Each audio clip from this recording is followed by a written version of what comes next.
दोस्तों भारत का साफ संदेश, घुसपैठियों भारत छोड़ो।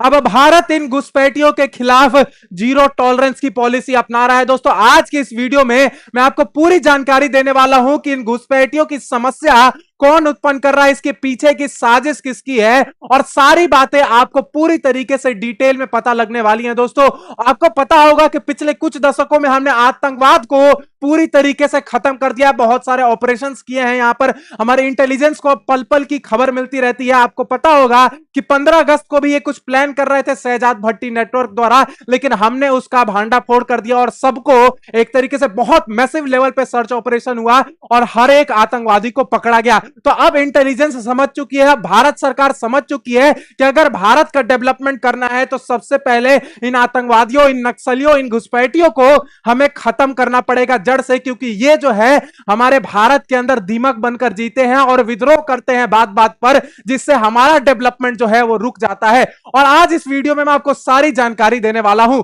दोस्तों मेरा नाम है आयुष और स्वागत करता हूं आप सभी का महेशन एकेडमी के इस शानदार प्लेटफॉर्म पे। दोस्तों वीडियो को लाइक और चैनल को सब्सक्राइब जरूर कर देना और साथ में ज्वाइन का बटन दोस्तों जरूर दबाना।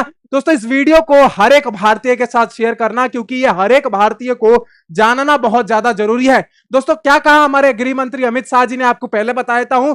देश कोई धर्मशाला नहीं, घुसपैठिए देश की सुरक्षा, अर्थव्यवस्था और जनसंख्यीय बदलाव के लिए खतरा है। मतलब सीधा वहां अमित शाह जी ने खुद कहा कि ये जो घुसपैठिए भारत के अंदर इलीगल माइग्रेशन जो है कर रहे हैं, इमिग्रेंट्स जो आ रहे हैं, ये हमारे देश के लिए खतरा है, हमारी अर्थव्यवस्था के लिए खतरा है। क्योंकि जब भी कोई डेवलपमेंट होगा ये आकर खड़े हो जाएंगे, प्रोटेस्ट पे झंडा लहराते हुए खड़े हो जाएंगे कि भाई हम जो है इसको रोक देंगे, यहां पर डेवलपमेंट नहीं होना चाहिए। ये सारे मुद्दे जो है यही लोग उठाते हैं और इनको जो है कहां से फंडिंग मिलती है आप सभी ये बात जानते हैं। देखिए उन्होंने बोला कि India is not a dharamshala, only citizens of the country have right to live here. बिल्कुल सही बात कही कि ये भारत जो है वो कोई धर्मशाला नहीं है कि कहीं से भी जो है लोग आकर यहां पर बस गए हैं। उन लोगों को हमें बाहर निकालना पड़ेगा, क्योंकि ये लोग जो है भारत का हमेशा विरोध करते हैं और भारत के सर्वनाश के बारे में हमेशा सोचते रहते हैं। दिन रात जो है पल इनकी प्लानिंग यही रहती है कि भारत को आगे नहीं बढ़ने देंगे, तो सबसे पहले हमें इन्हें बाहर निकालना पड़ेगा। और सबसे जो बड़ा खतरा है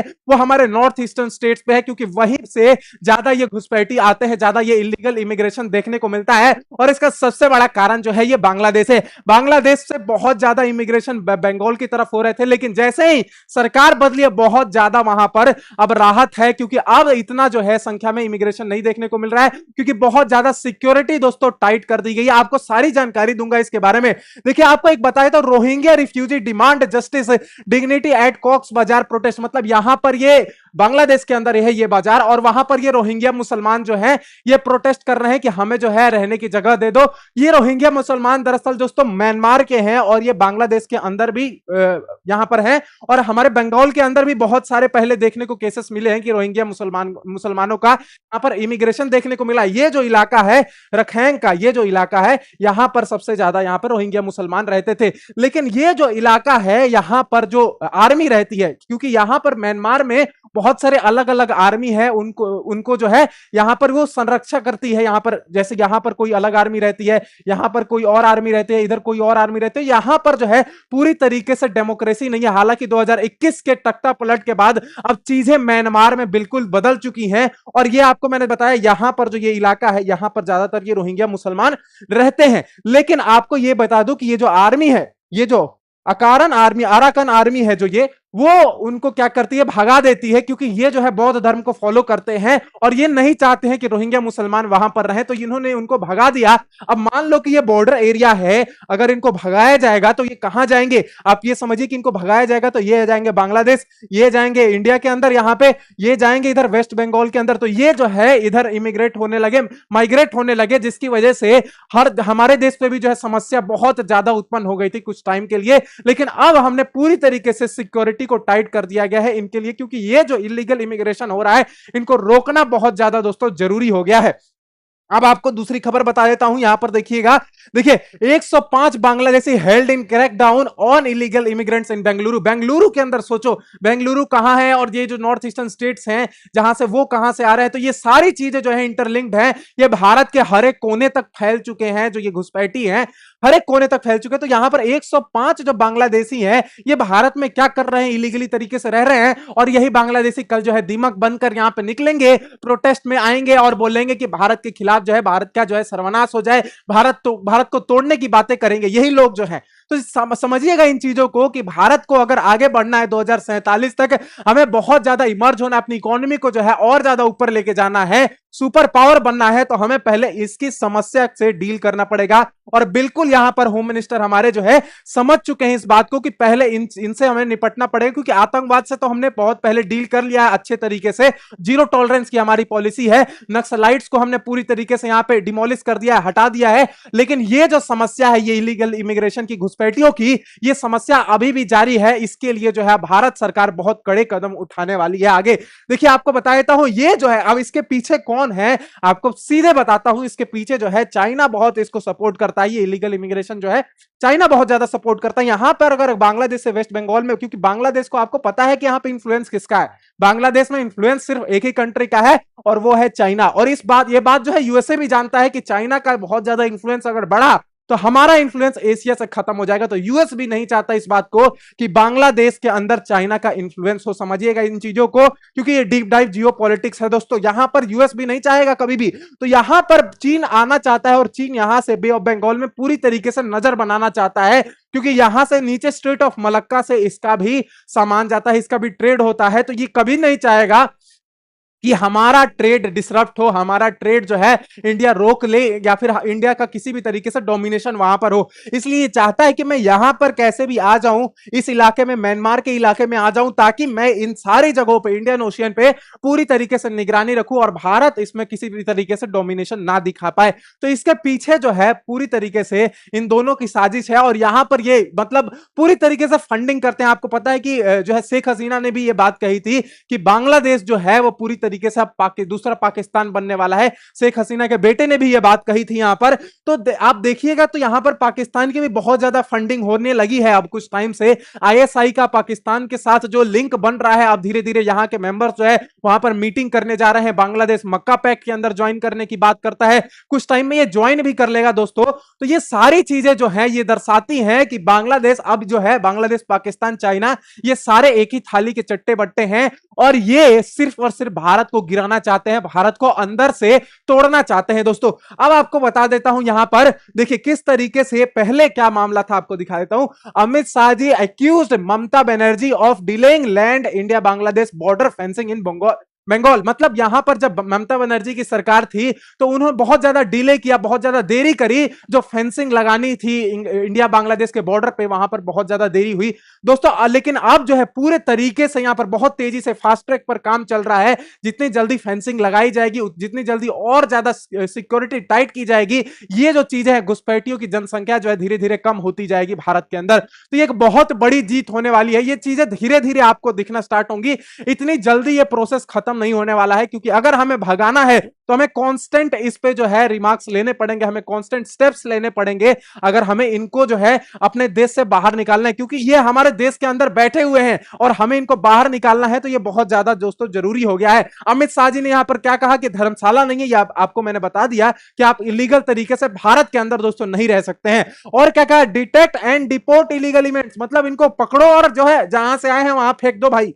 सीधी सिंपल बात है कि जहां से आए हैं इनको वहां पर फेंको जिस तरीके से आए हैं, क्योंकि हम जो है रहने देने वाले हैं नहीं। यहां पर हमारा देश जो है सिर्फ हमारे देशवासियों के लिए है, जो भारतीय है वही यहां पर रह सकते हैं। कोई जो है दूसरे देश से आकर यहां पर रह रहा है, अपनी दुख भरी कहानी सुना रहा है, हमें जो है उससे कोई मतलब नहीं है। अपने देश में जाओ भाई, अपना रहो। हम जो है अपने देश को इमर्जिंग इकोनॉमी बनाना चाहते हैं और फास्ट ट्रैक जो है और super power, global super power की बात करता है जब भारत, तो इनको जो है हमें बहुत जल्दी हटाना पड़ेगा। देखिए home minister says AI based analysis information should be done to create a standard operating procedure to counter various security challenges।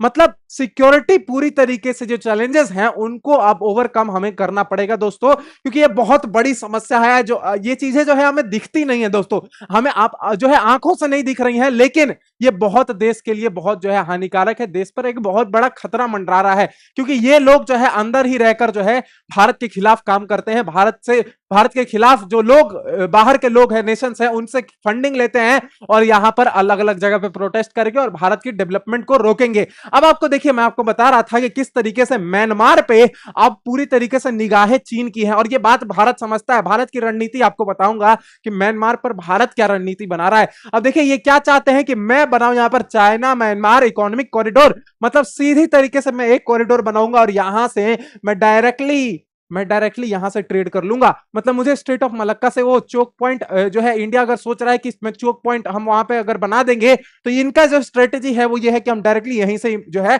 Trade कर लेने वाले हैं। तो समझिएगा इन चीजों को कि चाइना पूरी तरीके से कीनली ऑब्जर्व कर रहा है भारत क्या स्टेप्स लेने वाला है आगे। और उसके बाद जो है, जैसे ही ये बात भारत को पता चलती है कि भाई यहां पर जो है मैसिव लेवल पे डेवलपमेंट कर रहा है चाइना, तो वैसे ही जो है हमारे प्रधानमंत्री जी जाते हैं म्यांमार के प्रधानमंत्री से मिलते हैं और पूरी जो है बातचीत होती है। जो बॉर्डर रिलेटेड इश्यूज है म्यांमार के साथ, वो भी सारी चीजें सॉल्व होती है और बहुत आगे बातचीत होती है कि किस तरीके से हमें चाइना को काउंटर करना है, क्योंकि यह बात बहुत ज्यादा जरूरी है। अगर भारत धीरे धीरे, क्योंकि आपको पता है कि बहुत ज्यादा बाउंड्री शेयर करता है चाइना, लेकिन अगर म्यांमार के में भी चाइना आ गया तो धीरे धीरे और ज्यादा सिक्योरिटी कंसर्न्स देखने को मिलने वाले हैं भारत को। अब आपको ये देखिए, मैं बताता हूं, ये म्यांमार में देखिए भारत ने भी यहां पे बना रखा है, पोर्ट्स बहुत सारे बना रखे हैं और इन्होंने भी पोर्ट बना रखे हैं। तो भारत जानता है ये चीज कि हमें काउंटर किस तरीके से करना है। हर चीज का काउंटर बना रखा है। अगर आप ग्वादर बनाएंगे तो हम चबाहर बनाएंगे, अगर आपने यहां पर जो है ये स्टेट ऑफ मलक्का पर अपना जो है डोमिनेंस जमाया है तो हम यहां पर सवांग पोर्ट बना लेंगे। तो समझिएगा इन चीजों को, भारत की रणनीति साफ है। हमारा प्राइमरी दुश्मन जो है, पहला दुश्मन जो है वो चाइना है। अब हम पाकिस्तान के बारे में सोच ही नहीं रहे, क्योंकि वो तो भिखारी है, वो इधर उधर बस भीख ही मांगता रहेगा। आप इन चीजों को समझिएगा। देखिए, अब मैं आपको बताता हूं कि हमारी जियोपॉलिटिक्स किस लेवल पे जा रही है। एक बार आप देखिए चारों तस्वीरों को, एक ही हफ्ते में कितनी बड़ी यहां पर डील्स साइन हुई है। जयशंकर साहब पहले रशिया में गए, फिर अजीत डोभाल सर जो है चाइना के अंदर गए, वहां के फॉरेन मिनिस्टर से बात की, वहां के डिप्यूटी प्राइम मिनिस्टर से बात की। पीयूष गोयल साहब जापान के अंदर गए, वहां पे हम मैसिव डेवलपमेंट करने वाले हैं। मैंने इसके ऊपर वीडियो बनाया हुआ है दोस्तों। जापान और भारत मिलकर बहुत बड़ा एक मैसिव डेवलपमेंट करने वाला है दोस्तों। यहां पर जो है निर्मला सीतारमण जी कनाडा और यूएसए के साथ जो है यहां पर डील करने के लिए गई है। और आपको मैंने बताया था कि कनाडा और यूएसए का यहां पर 36 का आंकड़ा चल रहा है, क्योंकि टैरिफ लगा दिया गया है 50% का कनाडा के ऊपर यूएस द्वारा। तो यहां पर एक बहुत बड़ी अपॉर्चुनिटी है हमारे पास कि हम कनाडा को अपनी तरफ कर ले, ताकि हमारे जो है और रास्ते खुल जाएं, और ट्रेड के रास्ते। और जितने ज्यादा हम ट्रेड कर पाएंगे, जितने ज्यादा हम अपना एक्सपोर्ट बढ़ा पाएंगे, उतना ज्यादा हमारी इकोनॉमी के लिए और अच्छा रहेगा। हमारी इकोनॉमी और ज्यादा फ्लरिश करेगी दोस्तों। तो यहां पर भारत जो है पूरी तरीके से अब इन चीजों को कीनली ऑब्जर्व कर रहा है कि भाई हमें किस तरीके से अपनी चीजों को आगे बढ़ाना है और ज्यादा ट्रेड को फ्लरिश करना है, ताकि हमारा भारत दोस्तों आगे बढ़ सके। तो इनके लिए आप एक बार कमेंट में दोस्तों जय हिंद जरूर लिखना। अब देखिए, आपको आगे बता देता हूं कि क्या हो रहा है। अब देखिए, बांग्लादेश दोस्तों क्या कर रहा है, जिसके पास अपने घर में जो है पैसे नहीं है, वो कह रहा है कि Bangladesh offers full relief and rescue support to Nepal. भाई खुद इसको जो है सपोर्ट की जरूरत है, मांग रहा है भारत से भी कि हमें बिजली दे दो, हमें जो है पानी दे दो, थोड़ा हमें जो है डीजल दे दो, थोड़ा गंगा वाटर मांग रहा है। और जो है खुद जो है कह रहा है कि हम जो है उनको रेस्क्यू करेंगे। अब पहले अपने आप को रेस्क्यू कर लो यार।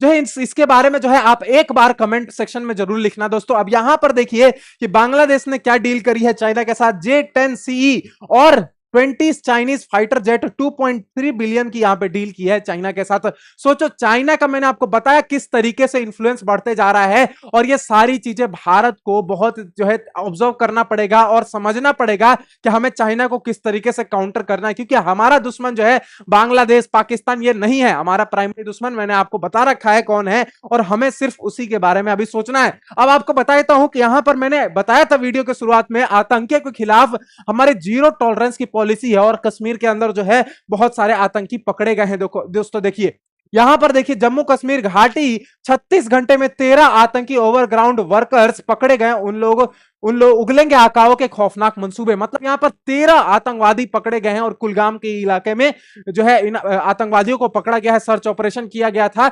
तो यहां पर एक बहुत बड़ी भारत की जीत है और भारत अब किसी भी तरीके के इंटेलिजेंस की बहुत बड़ी जीत है। इनके लिए आप एक बार कमेंट में जय हिंद दोस्तों जरूर लिखना, क्योंकि हमारी इंटेलिजेंस हमेशा काम करती रहती है, लेकिन एक भी अगर फेलियर देखने को मिलता है तो लोग सामने जो है खड़े हो जाते हैं कि भाई इंटेलिजेंस का फेलियर हो गया, ये हो गया, जो है 5 लोग मर गए, 10 लोग मर गए, ये सारी बातें जो है लोग उठाने लगते हैं। लेकिन ये लोग, एक आपने फिल्म देखी होगी धुरंधर, उसमें एक डायलॉग है कि इंटेलिजेंस एजेंसियों को 1000 बार जो है इन ये जो करने वाले हैं उनको नाकाम करना पड़ता है, लेकिन अगर एक बार भी ये जीत गए तो जो है पूरे देश में अफरा तफरी मच जाती है। तो इनके लिए आप एक बार कमेंट में जय हिंद जरूर लिखना दोस्तों। यहां पर हमने बहुत बड़ी जीत यहां पर देखिए। आप देखिए, आपको बताता हूं जम्मू कश्मीर के अंदर मैसिव लेवल की डेवलपमेंट हो रही है। देखिए यहां पर NITI Aayog flags development gap in Jammu Kashmir, seeks focus on job, industry and education. मतलब पूरी तरीके से हम यहां पर जॉब और डेवलपमेंट की बात करने वाले हैं जम्मू कश्मीर के अंदर। और रोड की डेवलपमेंट तो आप बहुत जगह देख ही रहे हो, रोड्स जो है